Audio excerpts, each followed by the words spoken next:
my name is Morgan Llewellyn. I lead the AI innovation practice at HIKE2. My background is leading, kind of large-scale tech disruption and transformation for companies both in tech as well as government and kind of Fortune 100 organizations. Often leading with what used to be data science and then became ML and now is of course AI. With kind of large language models and that type of thing.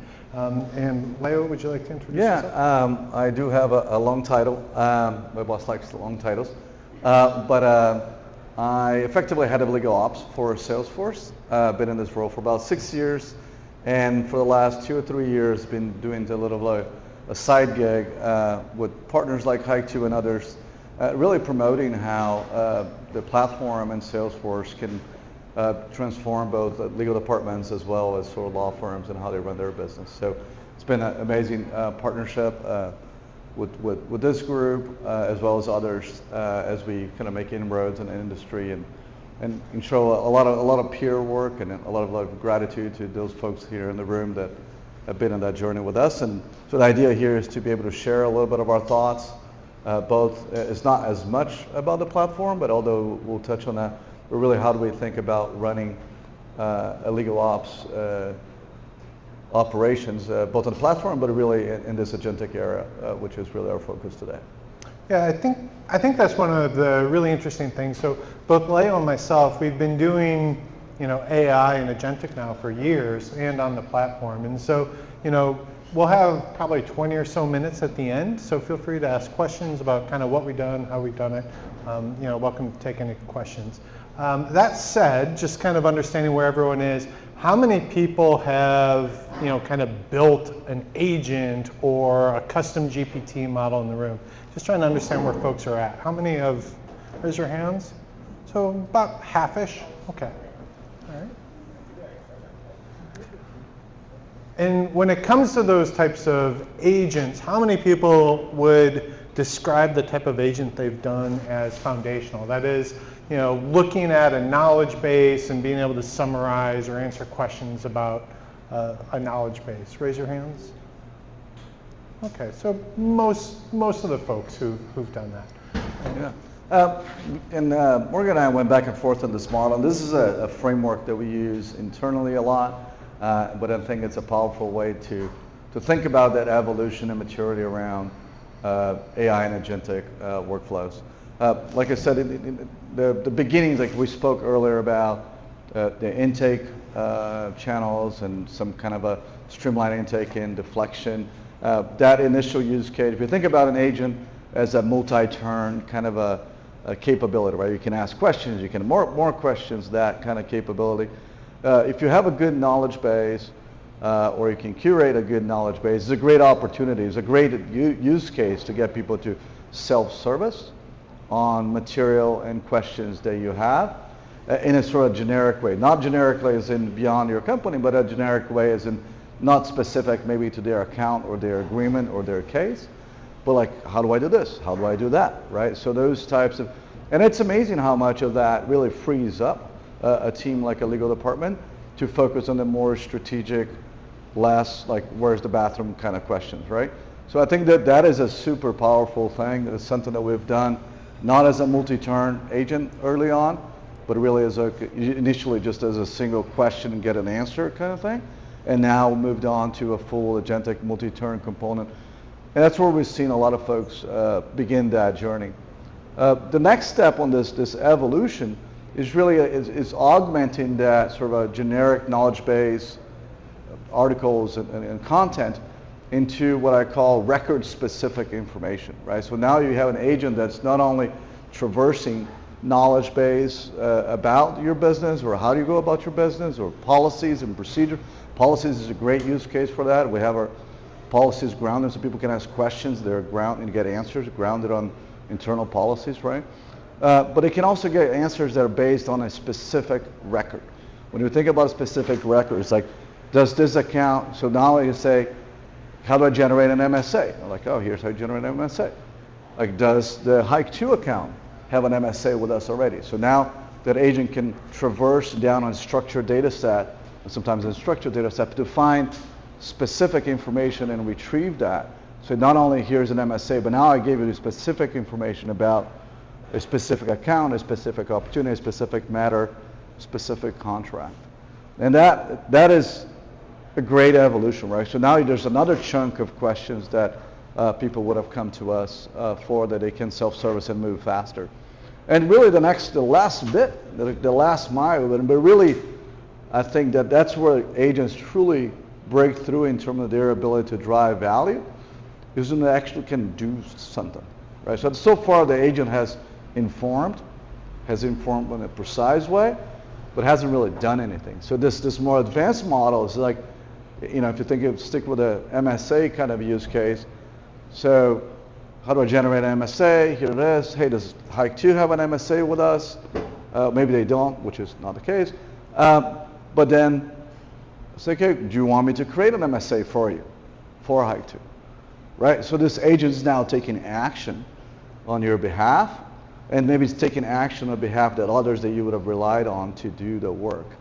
So I think that when we think of this session is really about building and maintaining agents, but we wanted to start a little bit on this, providing this thinking about this evolution of this model, because they all bring value along the way. So Morgan, you guys have worked with, we kind of have a little bit of our experience in it, but you see so much more.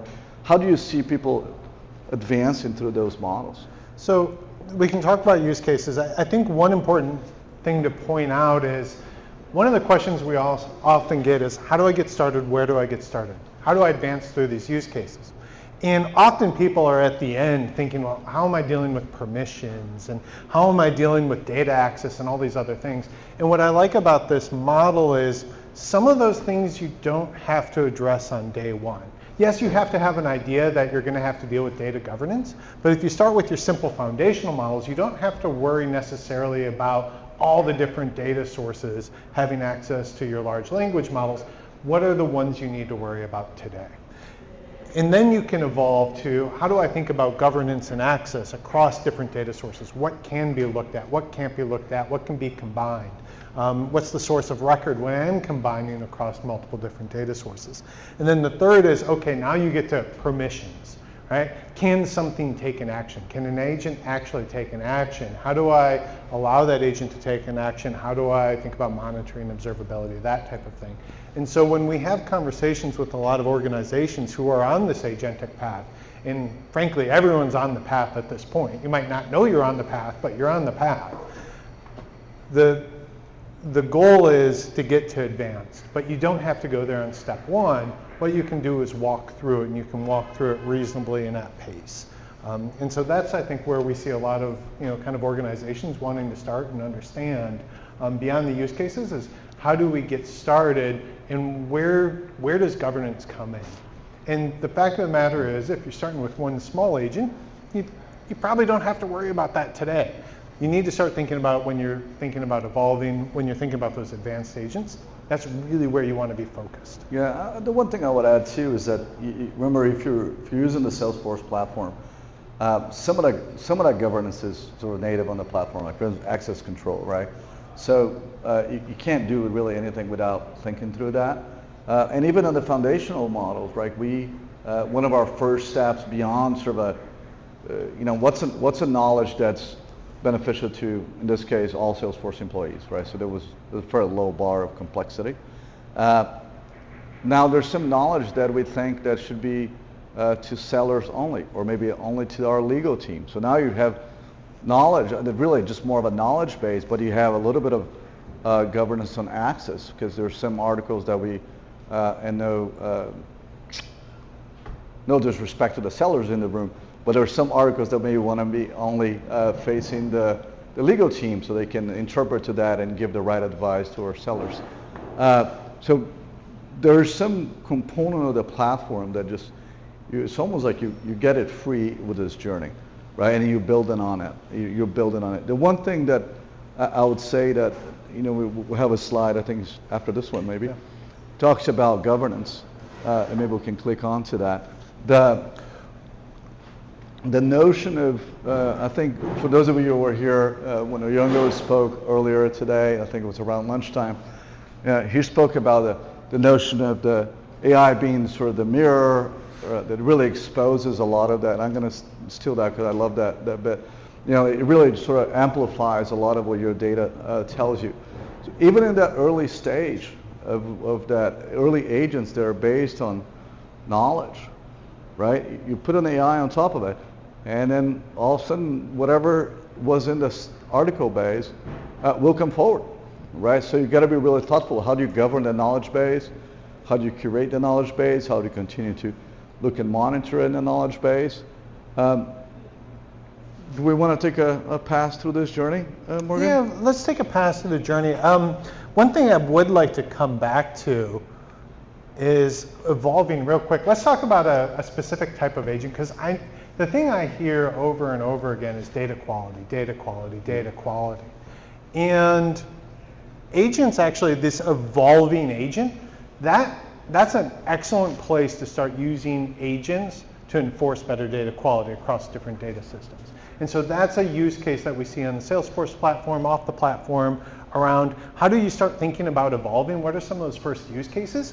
You can think about data quality. How do I use an agent to enforce better data quality? How do I address data quality at its source, right? When the information's first coming in and causing a conflict, how do I address that and resolve it? That's a great kind of, as you're bridging that gap to the advanced, you can, address some of your data quality needs. Can I just piggyback on that for a hot second? But one of the things that many folks have, we have, if you think about your customer data as a dimension of your data, is sometimes spread across multiple systems, right? So part of the challenge with AI is if you're exposed to the full sort of various versions of your customer data, will quickly get tripped up and confused and give you the wrong answer here. So one of the things that we spent a lot of time, both ourselves as a company, but also as a product, is creating a fabric we call Data Cloud. For those of you who've seen it, it's really a fabric that, think about a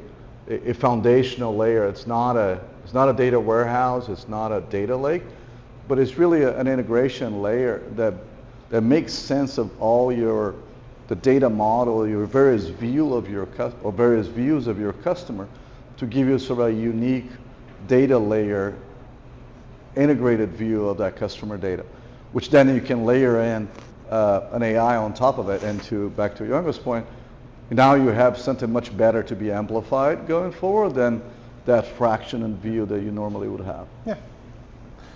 So let's talk about life cycle of an agent. So I think everyone gets caught up here, right? And you're design and develop. Okay, I developed, and maybe deployment, right? But we've got ramp up there. And I think maybe, Leo, you can talk about when you're thinking about deployment, when you deploy this for your legal ops group, what does ramp up look like? Are you blowing this out to the whole organization on day one? Yeah, I think it's in the nature and a little bit of so question to the room.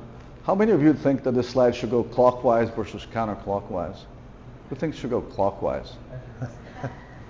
See, I win. I was just, I wanted the fewest edits possible, so I just swapped 3 and 4. Yeah, I distracted myself along the way. Yeah. But the notion of like we all done, joking aside, Morgan and I were looking at this slide a couple days ago, and really in some levels we were thinking like, how is this different than the normal SDLC for software development, right? Like a lot of those things are common. We've all been doing technology for a long time. How is this different? And part of it is that obviously the importance of governance is fundamental, but this notion of ramp up, right? So the different than a predictive sort of deterministic code that you test and you as long as you have enough input scenarios in your testing phase, you get all the answers you're ever going to get, and this thing will always work that way until somebody monkeys with it. In this predictive space, your data layer is evolving, particularly if you're in the second stage where you have live data. Those models are predictive, right? So they're not deterministic. So even if the question was exactly the same question, you're not going to get the same question. And to be honest, and it goes back to a Young's question, your data, these models are really good at finding things in your data that you may not know was there. Right, so I'll give an example. Jess and Karen are here. We recently rolled out an agent facing our law firms, support our law firms on a portal. we were ramping up because we tested it, but testing is, it's impossible to ask all possible questions somebody will ever ask of this agent, right? So we're ramping up with about 4, 5, 6 law firms, getting feedback from them, what's working and what's not working. We're finding spots, often in our own data, maybe some guardrails that we want to tune. So I think that notion, because adoption is key, right? Like, you want this thing to be a useful tool, and then sort of you definitely don't want a foot and mouth moment, but you need the traction. So I think that's one area where this is different, is that as you deploy, find strategies to gradually gain traction on that, right? We're very intentionally even designed the interface. Our agent right now is it's a little dot on the side, and it's gaining traction. We're working with some firms, and even from a design perspective, we'll eventually migrate it to something that looks more like help.salesforce.com, as you all have seen it. It's kind of the agent is sort of front and center to it. But I think that's an important characteristic and difference here. Yeah, I think where we've seen a lot of success with adoption is around setting expectations. Right? Early on, when you're rolling this out, you need to have user expectations around what it does and what it doesn't do, and set those expectations well. And then during that ramp up, right, during your monitoring, you're collecting feedback. Oh, yeah, you're right, we've got a blind spot over here. That's a great point. In thinking about this more like a software development lifecycle, where you get something out quickly, you don't have to answer all the questions immediately, just set guardrails around these are the questions or these are the functions it's meant to do. And then you can iterate and improve, expand, and extend it. Yeah. And I think just in a monitoring and feedback phase, one of the things characteristics that's important in this new era is, to be honest, one of the hardest things is to get in a model to not give you an answer. Right? If you don't have an answer, how do you not give an answer? How do you set up the right guardrails to make sure? Because you may not want to address every single question with that agent, or through knowledge, you may want to have somebody call somebody. So make sure that what it doesn't answer, it doesn't answer it appropriately. So I think that's a key component to it. And then you continue to evolve, right? This is not it's not a one and done, and we'll talk more about that, but it's also not it's a perfect technology for an incremental evolution of the topics that it can address, the complexity of the questions that it can address. One of the things we'll also talk about in this governance component is that every agent has to be designed with a warm handoff to a human escalation point, right? So you can think about that escalation point also kind of shifts over time as the agent is able to do more and more on behalf of your legal department. Yeah, and just to hammer on something you mentioned, right? It can get more complex over time. It doesn't have to do everything out of the box for those specific use cases. What it can do is it can give you an answer, and maybe you take that answer and you go manually copy paste an email. Right? It doesn't have to automate the email or automate the communication in your first pass. The more complex you make it, the more complicated and the longer it's going to take you.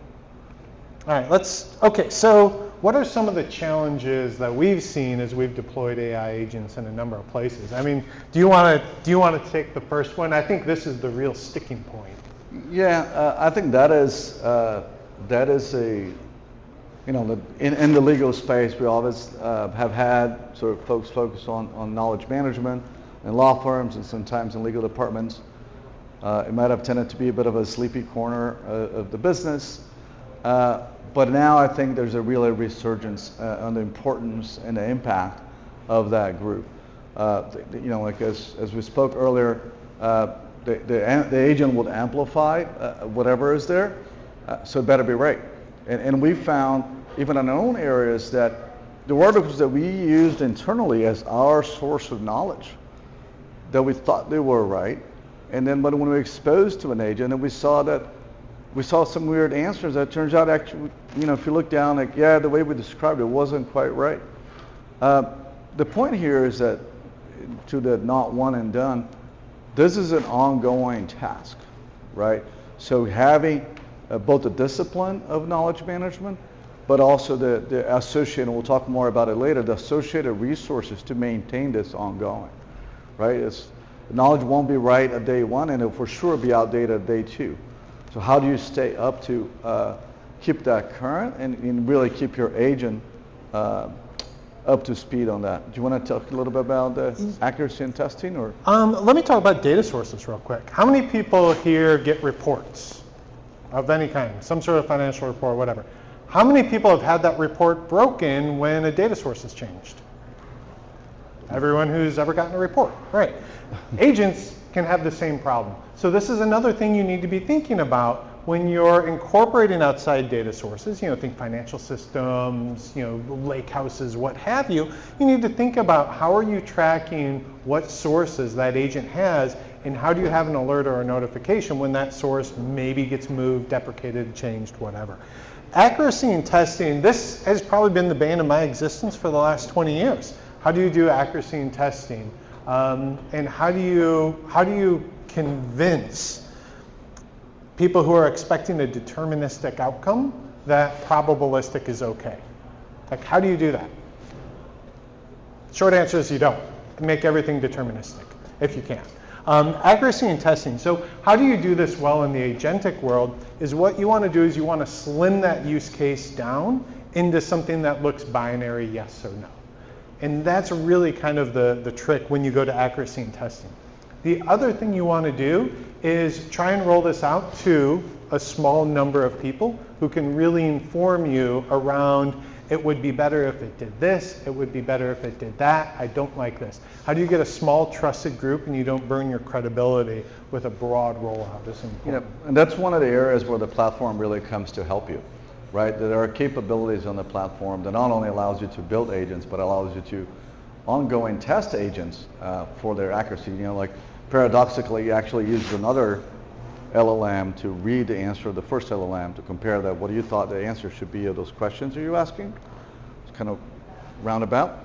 But it is an ongoing effort, right? And one of the things that we've found is that if you think about, again, the deterministic kind of way that we used to think about people doing UAT and they had this test scripts and they validated, the depth of a business expertise that it takes to validate this question is much greater, right? So this is approaching, and we'll talk more about it, is like what's the level of business engagement? If your agent is answering questions around contracting, the reality is that in my case, our ops team probably doesn't have the knowledge in the contracting to validate that all the questions are right. So now we're working with folks in the IP team and the contracting team, other teams that have their content fed into this agent, helping us validate that content, because this is a much more in-depth and variable answer and nuanced answer, right? So we have folks that have deep expertise on specific,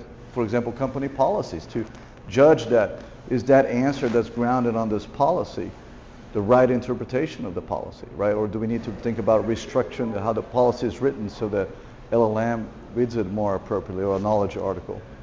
So this is where we've started to see a difference between what I would call traditional data science, where the data scientists, they built the code, they tested the code, they validated the code, and now we're starting to see more of the need for oversight at the business level, because to Leo's point, the data scientists, the engineers, the IT team, the technical team, they can't answer those business level questions, and they need you. And so now there's got to be a relationship over who's in charge of this AI agent, what's the responsibility for the technical team, what's the responsibility for the business team, and that's becoming the real crux of the issue. So you've deployed an agent, and then you've deployed 2 agents. And then 3. And then 3, and then 4, and then 5. What happens when you have, we can figure out how to manage an agent or 2 agents, right? Like that becomes easy. What happens when every department has an agent? What happens when every department has multiple agents that are all connected? How do you keep the business engaged with that agent? How do you think about monitoring, observability, exception management? This is something where, this isn't Leo talking, this is Morgan talking. I think the platform, the Salesforce platform, does incredibly well. How do you give people insight into what's happening at their business level on the platform? because they already have access to the platform. They can look at the performance of the agents, and they can deal with exception management in the platform itself. It gives you a UI UX to deal with all this technical automation that's happening underneath the hood. Yeah. And if I can build up a little bit in the, on this set platform that you speak of. Yeah. The key thing when you get to many agents too is orchestration, right? So the one thing you don't want to get to is having a bunch of agents and people having to know what agent do I ask what to whom. But that's not the ideal user experience. That's not where you want to get. It's like now it becomes whack-a-mole. I used to know like when I ask Gary versus when I ask Jess. Now I have to figure out like know the agents and know which agent gives the best answer for what question. So you want agents to be able to orchestrate themselves. So one of the things that we're rolling out through MuleSoft on the platform is really this ability to bring your agents together and orchestrate it. Because the agents know what other agents know, and you'll be able to increasingly interact with a singular point of entry, and have those agents orchestrate with themselves for you to do components of the work, or maybe handle the full churn for that subject area you're migrating towards. So the point being is that you don't are going to start with multi-agents, but that when you start getting to that point where there's an ecosystem, there's much more to be brought on board, right? This notion of how are those agents interacting, right, with each other? Are they, sometimes topics may conflict. Sometimes you want to build multiple topics, but they're like adjacent enough, just enough to get the agent confused and give the wrong answer. We had some real examples where we speak about, some aspects of the MSA through some contracting perspective.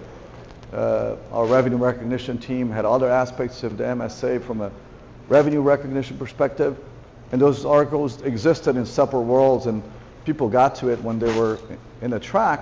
Well, we made both of those available to the agent, to different agents, and then they got confused, and they were mixing up with apples and potatoes in that.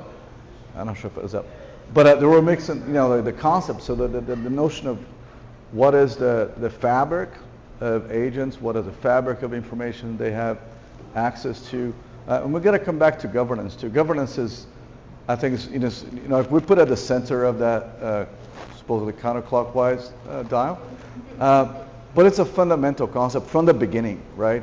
Like because there are, what is the use case? Is this an appropriate use case for an agent, right? Like obviously there's some high risk use cases, some low risk use cases. You all becoming more familiar with it.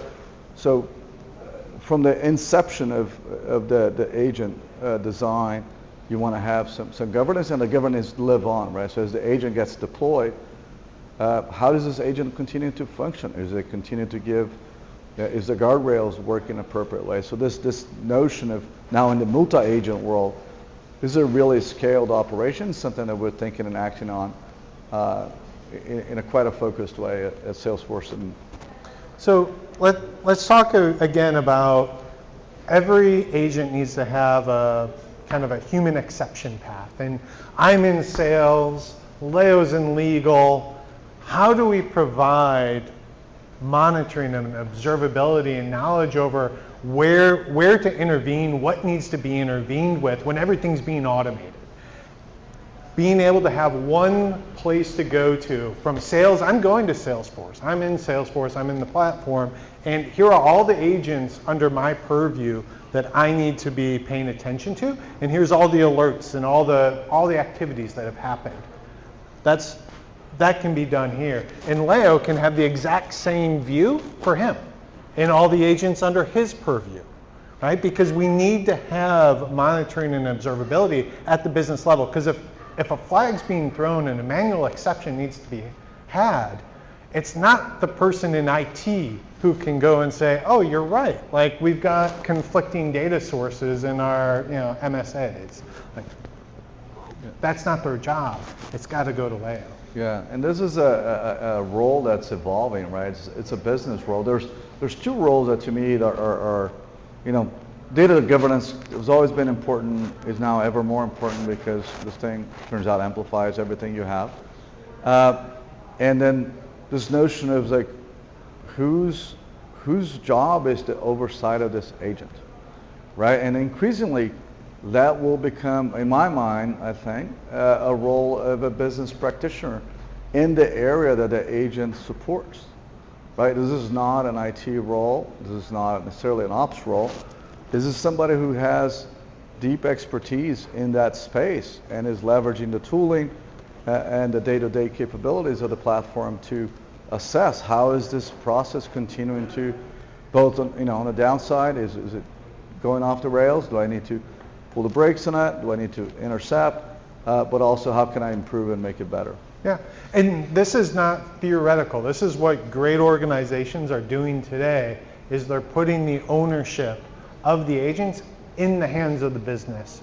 That is where we see great organizations moving to in the future as well. And then just kind of talking about a clear path to escalation. If you have all of this reporting and monitoring, you can immediately dig into and deal with it at the moment it happens, all from the platform. Anything you want to add here? No, I think that if you have to put yourself from a client perspective, you want to make the handoff as warm as possible, right? You don't want to think through that allocation, the timing, right? So this is one of the trickiest things.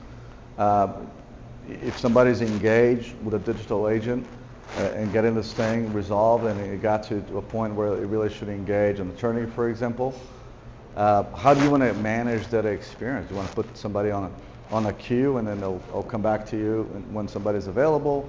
How do you want to transfer the knowledge to that attorney who will pick up this case?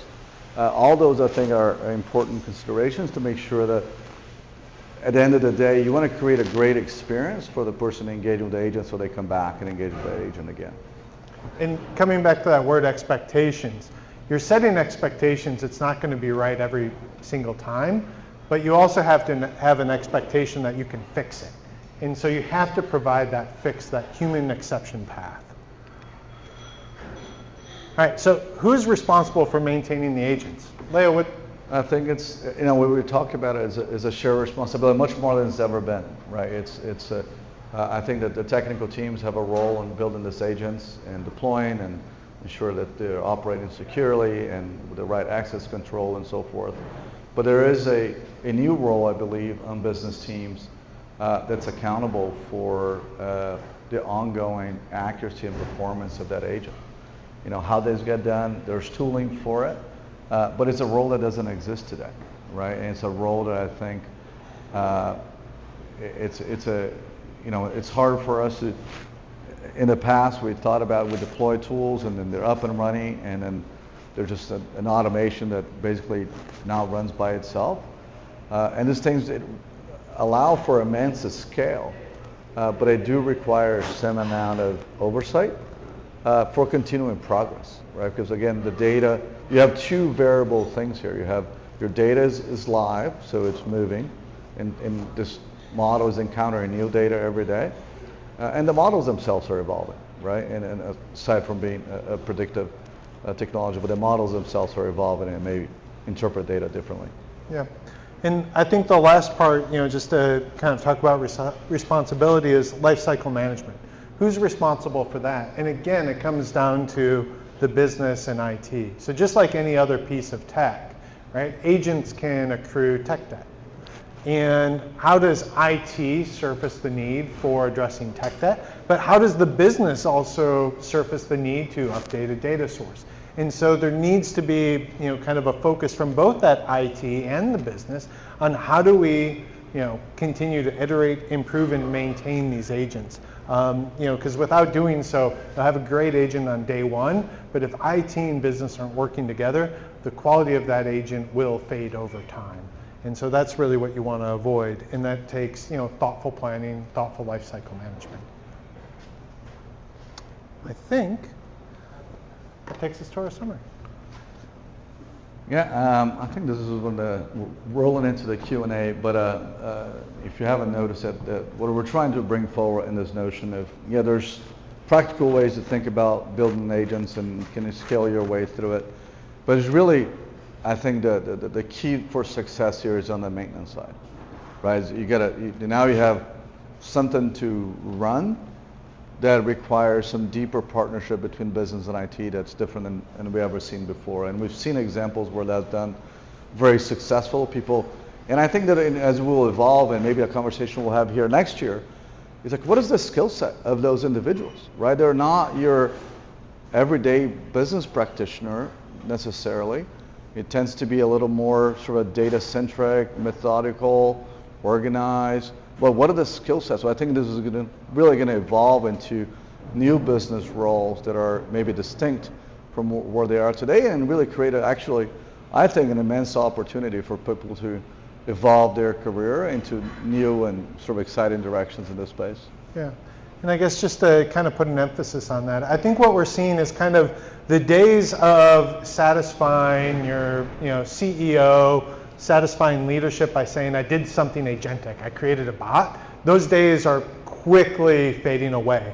And you need to start thinking about that next challenge around, well, how is the business going to take ownership or partial ownership over those agents?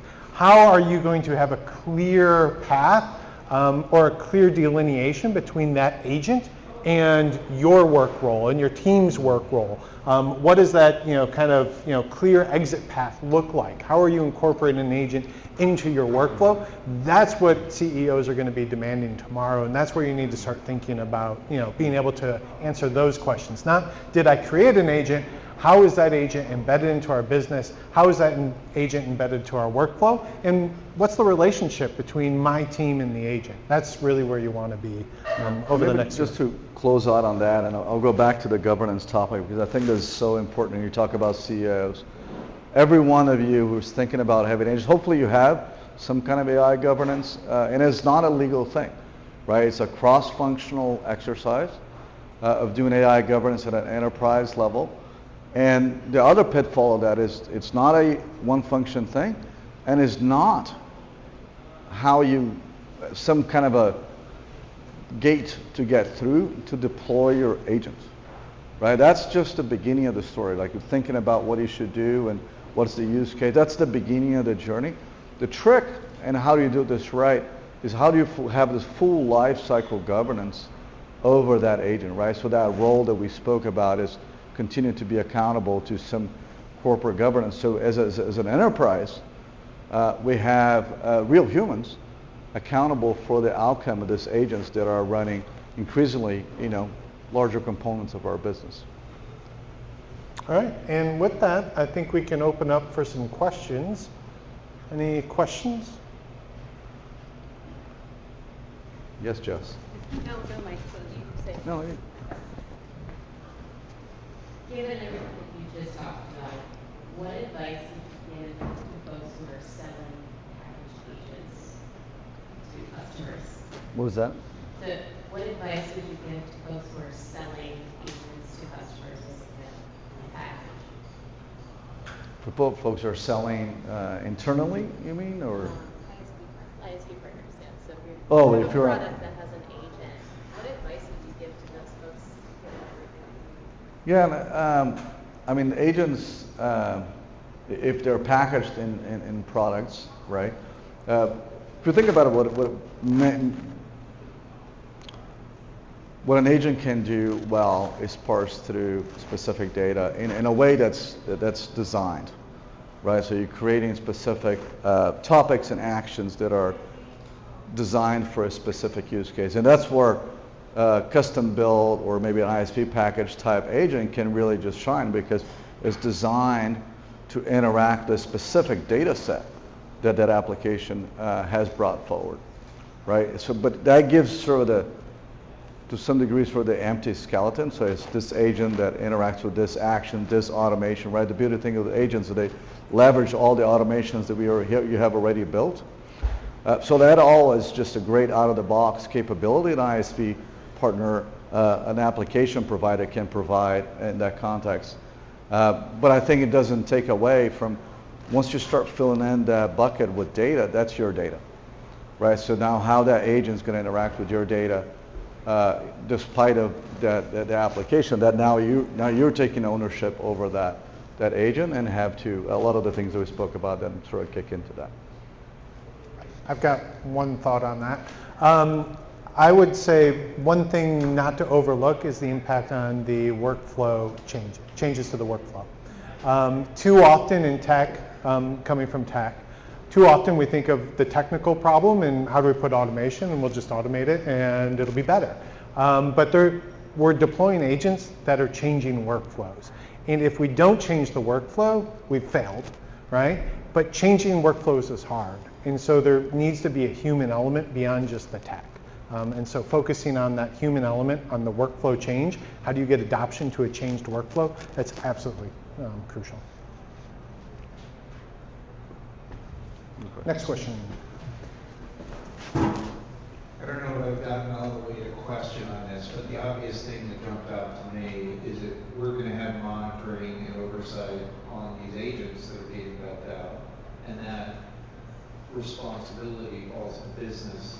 Then there's audit considerations as you go forward, is the defensibility or the responsibility of the accuracy of the agent then is of the business.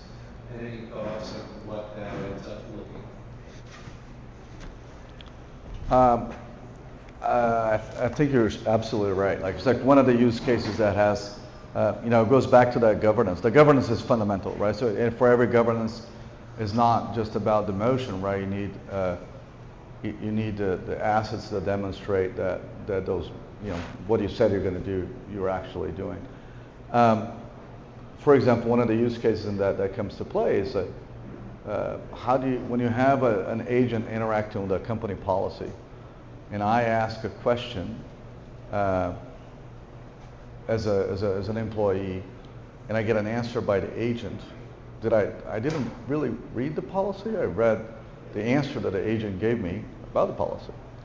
And from best we can, I'm not giving anybody legal advice, and I should be the last person doing that. But that's a process that's potentially valid, but it does require some ongoing monitoring of the quality of that thing to be defensible. If somebody says, "Hey, I never saw the policy," well, you saw the agent, and here's the evidence that we're continuously testing that agent against a policy with a set of use cases to make sure that they're accurate, right? So there is some evidence component of that testing that's important for that governance. So like I said, the fundamental component of that governance is not the build only, but it's that ongoing monitoring, to your point, in some areas of maybe higher risk. Is really a collection, and eventually, for those of you who are into sort of common control frameworks and GRC type platforms, potentially even some common controls associated with agent testing. So I love that question. I was giving a talk to a group of big law tech people a couple months back.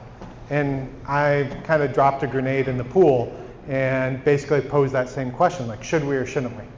And there were two very distinct sides, right? One saying, yes, of course we've got to be able to audit. Of course we have to be able to understand what questions were asked, and be defensible. The other side saying, no, way too risky. We don't want to keep anything, right? We want everything to go away. And I think there's a happy medium in there, to your point, being able to understand accuracy and consistency, and some of these concepts are necessary. And that's just because we retain something doesn't mean we have to retain it forever and always, right? There's limitations we can put on it. But I think it does go a little bit beyond that, where we need to think very carefully around which use cases we are kind of chewing off first. We don't have to do the riskiest thing first, right? We can do something that is a little less risky, and we should be maintaining for auditability, for just understanding performance. Like, did you ask a question and get a response? If we're not able to even understand that basic type of SLA, then we're going to be failing our users when something goes out, right? When something goes bump in the night. So I do think there is a minimum level of data you have to capture for a certain period of time just to enforce a good SLA or be able to keep a good SLA in place. But that doesn't mean forever and always. Things can be dropped, but don't attack the riskiest use cases first.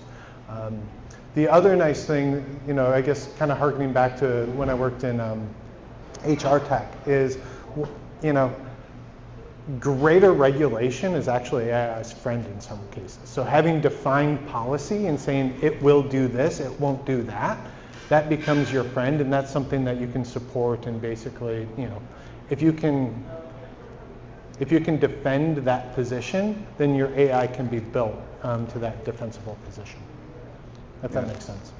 In AI, it was kind of like 80-20 rule, things like that, or in HR tech. That governance and control is so fundamental, right? Like one of the examples for us, if you go to Salesforce.com, there's an agent there that kind of navigates through a lot of the material on Salesforce.com and other data sources to give you the kind of information typically you've got. It so happens also there are all our legal templates, right? All our current MSA templates for click-throughs and prior MSA templates. That agent today does not give you answers that are interpreting the content of those PDFs with purposefully guardrails. So I think in that journey of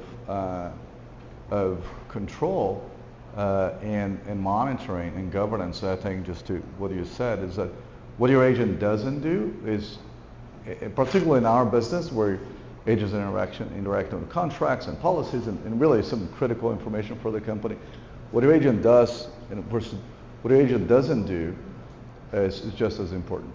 So I think that's an important component, and that business ownership of that, you know, what's the right threshold to kind of move that line appropriately over time is something that is an important business engagement layer. All right, thank you everyone.